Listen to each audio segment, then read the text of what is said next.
Humans, like many other animals, remove waste products through the process of producing and excreting urine.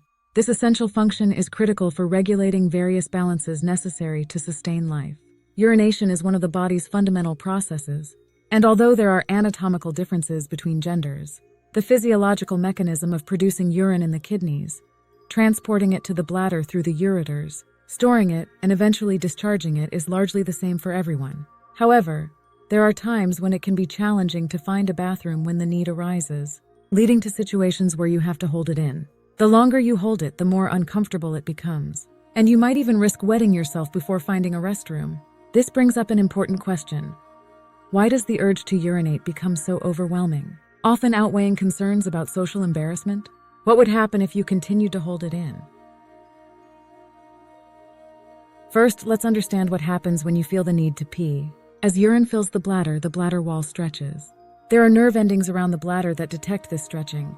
When the bladder is sufficiently full, these nerve endings, particularly mechanoreceptors, send signals to the spinal cord, which then relays them to various parts of the brain. During this process, neurotransmitters like glutamate and gamma-aminobutyric acid help regulate the signals that control urination. The brain, particularly the frontal lobe, plays a crucial role in controlling the urge to urinate by managing the sphincter muscles, ensuring that you don't urinate just anywhere. So can you keep holding your pee?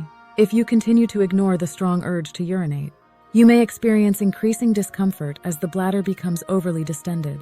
In severe cases, this can lead to backflow of urine into the ureters or kidneys, potentially causing damage. Holding urine for too long also increases the risk of urinary tract infections because stagnant urine can provide a breeding ground for bacteria. Repeated damage to the bladder and urinary tract could eventually lead to functional impairments. However, most people will instinctively empty their bladder before reaching this critical point.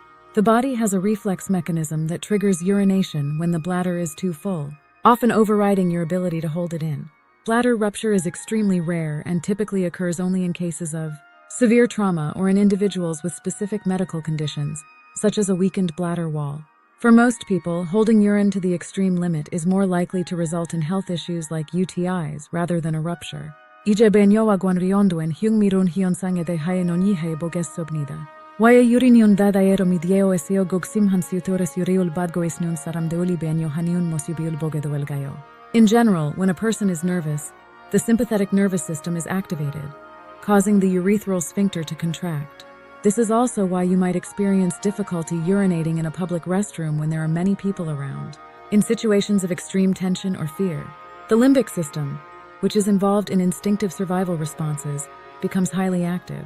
This can disrupt the balance between the sympathetic and parasympathetic nervous systems, potentially leading to a loss of control over the urethral sphincter and causing involuntary urination. What about the common belief that women are worse at holding their urine than men? It's true that women have shorter urethras than men, but this alone isn't the direct cause of urinary issues. The short urethra, along with the structural characteristics of the female pelvic area, does make women more susceptible to infections like UTIs and cystitis.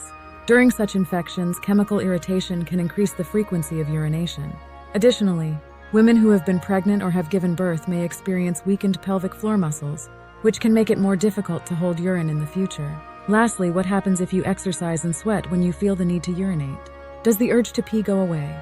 While sweating can affect the body's water balance and potentially reduce the frequency of urination, it doesn't directly impact the urine already stored in your bladder. Urine has a one-way discharge path, so it's not absorbed back into the body. In conclusion, while holding your pee for short periods is usually harmless, doing so regularly or for too long can have negative health consequences. It's best to relieve yourself when you feel the need. Have your questions been answered?